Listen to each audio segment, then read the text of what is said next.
ನಮಸ್ಕಾರ. ಸ್ಯಾರಿಡಾನ್ ಪ್ರಾಯೋಜಿತ ತಲೆನೋವು ಸುದ್ದಿಗೆ ಸ್ವಾಗತ. ನಾನು ಭಾವನಾ. ಬೆಳಗಾವಿಯಲ್ಲಿ ನಡೆದ ಚಳಿಗಾಲದ ಅಧಿವೇಶನ ಕೆಲ ವಿಚಾರಗಳಿಗೆ ಸಖತ್ ಹಾಟ್ ಆಗಿತ್ತು. 10 ದಿನಗಳ ಕಾಲ ನಡೆದ ಕಲಾಪ ಆಡಳಿತ ಪಕ್ಷದವರಿಗೆ ಒಂದು ರೀತಿಯಲ್ಲಿ ತಲೆನೋವು ತಂದಿಟ್ರೆ ಬಿಜೆಪಿಗೇನೆ ಮತ್ತೊಂದು ರೀತಿಯಲ್ಲಿ ಶಾಖ ಮೂಡಿಸಿತ್ತು. ಹಾಗಾದ್ರೆ ಬನ್ನಿ, ಬಿಜೆಪಿಗೆ ಕಳೆದ ಅಧಿವೇಶನದಲ್ಲಿ ಏನೇನು ತಲೆನೋವಾಯಿತು ಅನ್ನೋದನ್ನ ನೋಡೋಣ ಇವತ್ತಿನ ತಲೆನೋವು ಸುದ್ದಿಯಲ್ಲಿ.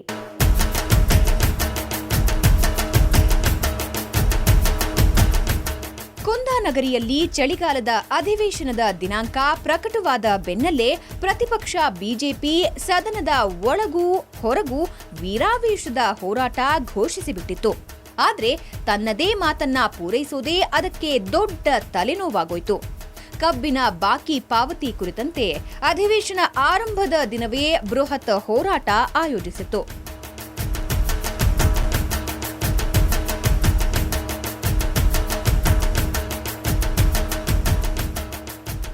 ಆದ್ರೆ ಅದರ ನೇತೃತ್ವವನ್ನ ಯಾರ ಹೆಗಲಿಗೆ ಹೊರಿಸಬೇಕು ಅನ್ನೋದನ್ನ ನಿರ್ಧರಿಸೋದೇ ದೊಡ್ಡ ತಲೆನೋವಾಯಿತು. ಎಲ್ಲಿ ರಾಷ್ಟ್ರೀಯ ಉಪಾಧ್ಯಕ್ಷರು ಮತ್ತು ಅವರ ಜೊತೆಗಿರುವ ಮಹಿಳಾ ಸಂಸದೆ ಹೋರಾಟವನ್ನ ಹೈಜಾಕ್ ಮಾಡ್ಕೊಂಡ್ಬಿಡ್ತಾರೋ ಅನ್ನೋ ಭಯ ರಾಜ್ಯ ನಾಯಕರನ್ನ ಬೆಂಬಿಡದೆ ಕಾಡ್ಲಿಕ್ಕೆ ಶುರುವಾಗಿತ್ತು. ಹೀಗಾಗಿ ಹಮ್ಮಿಕೊಂಡಿದ್ದ ಹೋರಾಟವನ್ನ ಯಶಸ್ವಿಯಾಗಿ ಮುಗಿಸೋದೇ ಬಿಜೆಪಿಗೆ ದೊಡ್ಡ ತಲೆನೋವಾಗಿ ಹೋಗಿತ್ತು.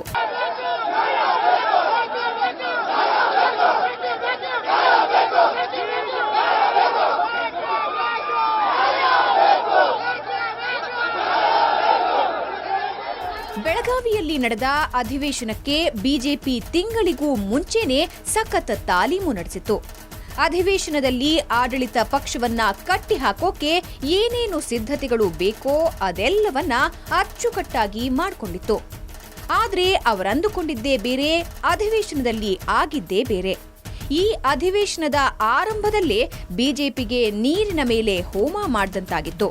ಇದಕ್ಕೆ ಮುಖ್ಯ ಕಾರಣ ಸದನದೊಳಗೆ ನಡೆದ ಝೂಮ್ ಬರಾಬರ್ ಝೂಮ್.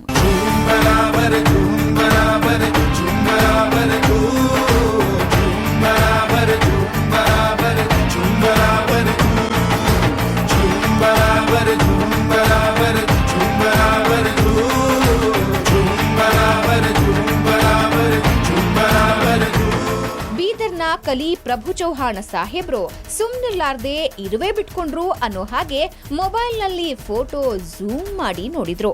ಇದು ಅಧಿವೇಶನ ಆರಂಭದಲ್ಲಿ ಬಿಜೆಪಿಗೆ ದೊಡ್ಡ ಹಿನ್ನಡೆಯಾಯ್ತು. ಅಲ್ಲಿಗೆ ಬಿಜೆಪಿ ಪ್ಲಾನ್ ಎಲ್ಲ ಎಕ್ಕುಟ್ಕೊಂಡು ಹೋಯ್ತು.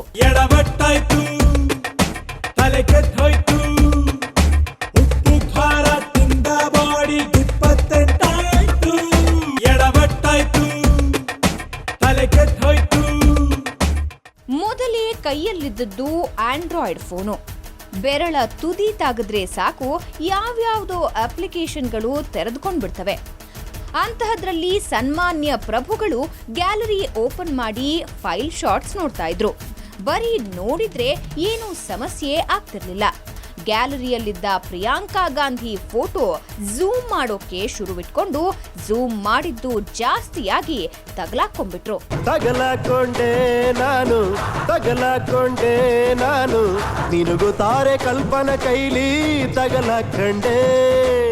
ಮೂವರು ಬಿಜೆಪಿ ಸಚಿವರು ಹೀಗೆ ಮಾಡಿ ಸಚಿವ ಸ್ಥಾನವನ್ನೇ ಕಳೆದುಕೊಂಡ ಉದಾಹರಣೆ ಕಣ್ಣು ಮುಂದಿರುವಾಗಲೇ ಮತ್ತೊಬ್ಬ ಬಿಜೆಪಿ ಶಾಸಕ ಬೋನಿಗೆ ಬಿದ್ರೆ ಕಾಂಗ್ರೆಸ್ನವರು ಸುಮ್ಮನಿರ್ತಾರೆಯೇ?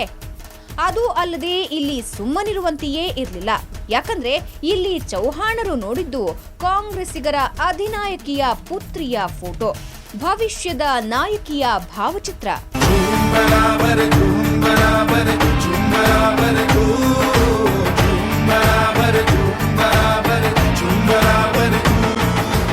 ಆಡಳಿತ ಪಕ್ಷವಾದ ಕಾಂಗ್ರೆಸ್ ಅದನ್ನೇ ಕಾಯ್ತಾ ಇತ್ತೇನೋ ಅನ್ನುವಂತೆ ತಾವು ಆಡಳಿತ ಮಾಡ್ತಾ ಇರೋರು ಅನ್ನೋದನ್ನು ಮರೆತು ಪ್ರತಿಭಟನೆಗೆ ನಿಂತರು.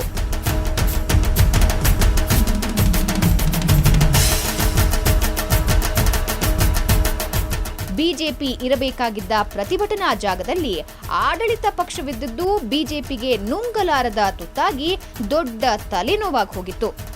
ಮುಖ್ಯಮಂತ್ರಿಯಾದಿಯಾಗಿ ಸಚಿವರು ಶಾಸಕರು ಈ ಪ್ರಕರಣವನ್ನೇ ಇನ್ನಷ್ಟು ಝೂಮ್ ಮಾಡಿದ ಪರಿಣಾಮ 3 ದಿನಗಳ ಕಲಾಪ ಬಲಿಯಾಗಿ ಹೋಯಿತು. ಆಗ ಶುರುವಾಯಿತು ನೋಡಿ ಬಿಜೆಪಿಗೆ ಇಲ್ಲದ ತಲೆನೋವು. ಕಳಂಕಿತ ಸಚಿವರ ಪ್ರಕರಣವನ್ನ ಮುಂದಿಟ್ಕೊಂಡು ಸರ್ಕಾರದ ವಿರುದ್ಧ ಮುಗಿಬೀಳಬೇಕಿದ್ದ ಬಿಜೆಪಿ ಯೂಟರ್ನ್ ತೆಗೆದುಕೊಳ್ಳಬೇಕಾದ ಪರಿಸ್ಥಿತಿ ನಿರ್ಮಾಣವಾಯಿತು. ಈ ತಲೆನೋವು ಯಾವ ಹಂತಕ್ಕೆ ತಲುಪಿತು ಅಂದ್ರೆ ತನ್ನ ಮೂಲ ಉದ್ದೇಶವನ್ನೇ ಮರೆತು ಬಿಡಬೇಕಾದ ಪರಿಸ್ಥಿತಿ ವಿರೋಧ ಪಕ್ಷ ಬಿಜೆಪಿಗೆ ಬಂದೊದಗಿತು. ಸಡನ್ ಆಗಿ ಶುರುವಾದ ಹೊಸ ತಲೆನೋವು ಕಡಿಮೆಯಾಗಬೇಕಾದ್ರೆ ಇಲ್ಲಿ ಭಾರತೀಯ ಜನತಾ ಪಾರ್ಟಿ ಕಾಂಪ್ರಮೈಸ್ ಆಗ್ಲೇಬೇಕಿತ್ತು. ಕಳಂಕಿತ ಸಚಿವರ ಪ್ರಕರಣದ ಬಗ್ಗೆ ಸೊಲ್ಲೆತ್ತಿದ್ರೆ ಪ್ರಭು ಚೌಹಾಣ್ 1 ವಾರಗಳ ಕಾಲ ಕಲಾಪದಿಂದ ಅಮಾನತುಗೊಂಡು ಪಕ್ಷಕ್ಕೆ ತೀವ್ರ ಮುಜುಗರ ಎದುರಾಗುವ ಎಲ್ಲ ಸಾಧ್ಯತೆಯೂ ಇತ್ತು. ಹೀಗಾಗಿ ಅನಿವಾರ್ಯವಾಗಿ ತಲೆನೋವನ್ನ ಕಡಿಮೆ ಮಾಡಿಕೊಳ್ಳಲೇಬೇಕಿತ್ತು. ಕಾಂಗ್ರೆಸ್ ಅನ್ನ ಹಣಿಯಲು ಅಂಗೈಯಲ್ಲೇ ಅವಕಾಶ ಇದ್ರೂ ಏನೂ ಮಾಡಲಾಗದ ಪರಿಸ್ಥಿತಿಯಲ್ಲಿ ಬಿಜೆಪಿ ಇತ್ತು. ಯಾಕಂದ್ರೆ ಸಚಿವ ಅಂಬರೀಶ್ ಮತ್ತು ಶಾಸಕ ಎಸ್ ಮಲ್ಲಿಕಾರ್ಜುನ್ ಕೂಡ ಅದೇ ವೇಳೆಯಲ್ಲಿ ಸದನದಲ್ಲೇ ಮೊಬೈಲ್ ವೀಕ್ಷಿಸಿ ಬಿಜೆಪಿಗೆ ಸುವರ್ಣ ಅವಕಾಶವನ್ನ ಒದಗಿಸಿಕೊಟ್ಟಿದ್ರು. ಆದ್ರೆ ಬಿಜೆಪಿಯ ಸ್ಥಿತಿ ಜಗಿಯುವಂತೆಯೂ ಇರಲಿಲ್ಲ, ನುಂಗುವಂತೆಯೂ ಇರಲಿಲ್ಲ. ಒಂದೇ ಸಮನೆ ತಲೆನೋವು ಬಾಧಿಸುತ್ತಲೇ ಇತ್ತು.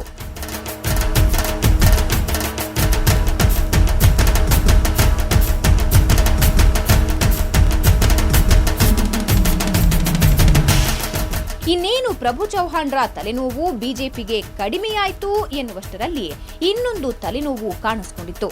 ಹಿರೇಕೆರೂರು ಬಿಜೆಪಿ ಶಾಸಕ ಯುಬಿ ಬಣಕಾರ್ ಸದನದಲ್ಲೇ ಕ್ಯಾಂಡಿ ಕ್ರಶ್ ಆಡೋಕೆ ಹೋಗಿ ಸಿಕ್ಕಾಕೊಂಡು ಮತ್ತೆ ತಲೆನೋವು ತಂದಿಟ್ರು. ಕೊನೆಗೆ ಇವೆಲ್ಲದರ ಮುಖಭಂಗ ತಪ್ಪಿಸಿಕೊಂಡು ತಲೆ ಶೂಲೆ ಕಡಿಮೆ ಮಾಡಿಕೊಳ್ಳಲು ಬಿಜೆಪಿ ಶಿಸ್ತು ಸಮಿತಿ ಪ್ರಭು ಚೌಹಾಣ್ ಮತ್ತು ಯುಬಿ ಬಣಕಾರ್ ಇಬ್ಬರಿಗೂ ನೋಟಿಸ್ ನೀಡಬೇಕಾಯಿತು. ಇದರ ಮಧ್ಯೆ ಚೌಹಾಣ್ ಜೊತೆಯಲ್ಲೇ ಮೊಬೈಲ್ ವೀಕ್ಷಿಸಿ ಮತ್ತೊಂದು ತಲೆನೋವಾಗುವ ಹಂತದಲ್ಲಿದ್ದ ಬಸವನಗುಡಿ ಬಿಜೆಪಿ ಶಾಸಕ ರವಿ ಸುಬ್ರಹ್ಮಣ್ಯ ಸಕಾಲದಲ್ಲಿ ಸ್ಪಷ್ಟೀಕರಣ ಕೊಟ್ಟು ಸಂಭವನೀಯ ತಲೆನೋವು ತಪ್ಪಿಸಿಬಿಟ್ರು. ಈ ತಲೆನೋವು 10 ದಿನಗಳ ಕಾಲ ಭಾರತೀಯ ಜನತಾ ಪಕ್ಷವನ್ನ ಬಾಧಿಸಿತು. ಇದಾದ ಬಳಿಕ ಕಳಂಕಿತ ಸಚಿವರ ವಿರುದ್ಧ ನಿಲುವಳಿ ಮಂಡಿಸಿ ರಾಜೀನಾಮೆಗೆ ಆಗ್ರಹಿಸುವ ವಿಚಾರದಲ್ಲಿ ಬಿಜೆಪಿ ಇತ್ತು. ಆದ್ರೆ ತಾವು ಹೀಗೇನಾದ್ರೂ ಮಾಡ್ಬಿಟ್ರೆ ಉತ್ತರ ಕರ್ನಾಟಕದ ಅಭಿವೃದ್ಧಿ ಚರ್ಚೆಗೆ ನಾವು ಅಡ್ಡಿಪಡಿಸ್ತಾ ಇದ್ದೀವಿ ಅನ್ನೋ ಜನಾಭಿಪ್ರಾಯ ಸೃಷ್ಟಿಯಾಗ್ಬಿಡುತ್ತೇನೋ ಅನ್ನೋ ಆತಂಕ ಬಿಜೆಪಿಯನ್ನ ಕಾಡೋದಕ್ಕೆ ಆರಂಭಿಸಿತು. ಈ ಆತಂಕ ತಲೆನೋವಾಗಿ ಪರಿವರ್ತಿತವಾಗಲಾರಂಭಿಸಿತು. ಹೀಗಾಗಿ ಕಳಂಕಿತ ಸಚಿವರ ಕುರಿತು ಚರ್ಚೆಗೆ ಮುಂದಾಗಬೇಕೋ ಬೇಡವೋ ಅಂತ ತೀರ್ಮಾನಿಸೋದೇ ದೊಡ್ಡ ತಲೆನೋವಾಗೋಯ್ತು. ಕೊನೆಗೆ ಕಲಾಪದ ಕೊನೆಯ ದಿನಗಳಲ್ಲಿ ಪ್ರಸ್ತಾಪಿಸಿ ಗದ್ದಲ ಎಬ್ಬಿಸಿ ಕೈತೊಳೆದುಕೊಳ್ಬೇಕಾಯ್ತು.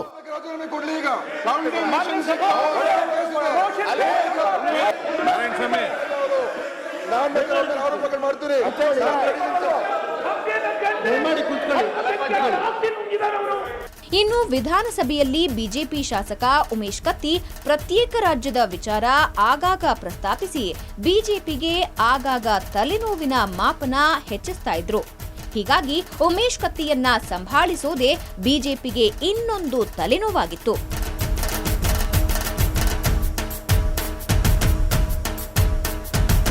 ಇನ್ನು ವಿಧಾನ ಪರಿಷತ್ನಲ್ಲಿ ಕಳಂಕಿತ ಸಚಿವರ ವಿಚಾರ ಪ್ರಸ್ತಾಪದ ವೇಳೆ ಪ್ರತಿಪಕ್ಷ ನಾಯಕ ಕೆಎಸ್ ಈಶ್ವರಪ್ಪ ವಿರುದ್ಧವೇ ಎಫ್ಐಆರ್ ಇರುವ ವಿಚಾರ ಬಿಜೆಪಿಗೆ ತಲೆನೋವು ತಂದೊಡ್ಡಿತ್ತು.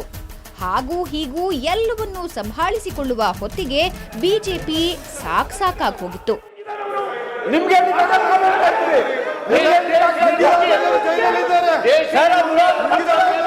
ಇದರ ಮಧ್ಯೆ ಮೇಲ್ಮನೆಯಲ್ಲಿ ಬಿಜೆಪಿಗೆ ತಲೆನೋವಾಗಿದ್ದು ಸಭಾಪತಿ ಡಿಎಚ್ ಶಂಕರಮೂರ್ತಿ. ಬಿಜೆಪಿಯ ನಿಲುವಳಿ ಮಂಡನೆಗೆ ಅವಕಾಶ ನೀಡದೇ ಇದ್ದಿದ್ದು ಆಗಾಗ ತಲೆನೋವಾಗಿ ಕಾಡಿತ್ತು. ಸಭಾಪತಿ ವಿರುದ್ಧ ಅಸಮಾಧಾನ ವ್ಯಕ್ತಪಡಿಸುವಂತೆಯೂ ಇರಲಿಲ್ಲ, ಒಪ್ಪಿಕೊಳ್ಳುವಂತೆಯೂ ಇಲ್ಲದೆ ತೀವ್ರ ತಲೆನೋವಿನಿಂದ ಒದ್ದಾಡಿತ್ತು ಪ್ರತಿಪಕ್ಷ ಬಿಜೆಪಿ. ಕಿರಣ್ ಹನ್ಯಡ್ಕ, ಪೊಲಿಟಿಕಲ್ ಬ್ಯೂರೋ, ಸುವರ್ಣ ನ್ಯೂಸ್.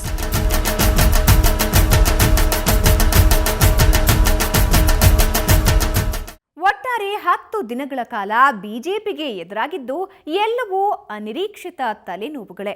ಒಂದು ತಲೆನೋವಿನಿಂದ ಬಚಾವಾದ್ವಿ ಅಂತ ನಿಟ್ಟುಸಿರು ಬಿಡುವಷ್ಟರಲ್ಲಿ ಮತ್ತೊಂದು ಹೊಸ ತಲೆನೋವು ಶುರುವಾಗಿರ್ತಾ ಇತ್ತು. ಕೊನೆಗೂ ತಲೆನೋವಿನ ಮಧ್ಯೆಯೇ ಚಳಿಗಾಲದ ಅಧಿವೇಶನವನ್ನ ವಿರೋಧ ಪಕ್ಷ ಬಿಜೆಪಿ ಮುಗಿಸಬೇಕಾಯಿತು. ಇದು ಈ ಹೊತ್ತಿನ ವಿಶೇಷ ತಲೆನೋವು ಸುದ್ದಿಗಳು. ನೇರ, ದಿಟ್ಟ, ನಿರಂತರ ಸುದ್ದಿಗಾಗಿ ನೋಡ್ತಾ ಇರಿ ಸುವರ್ಣ ನ್ಯೂಸ್.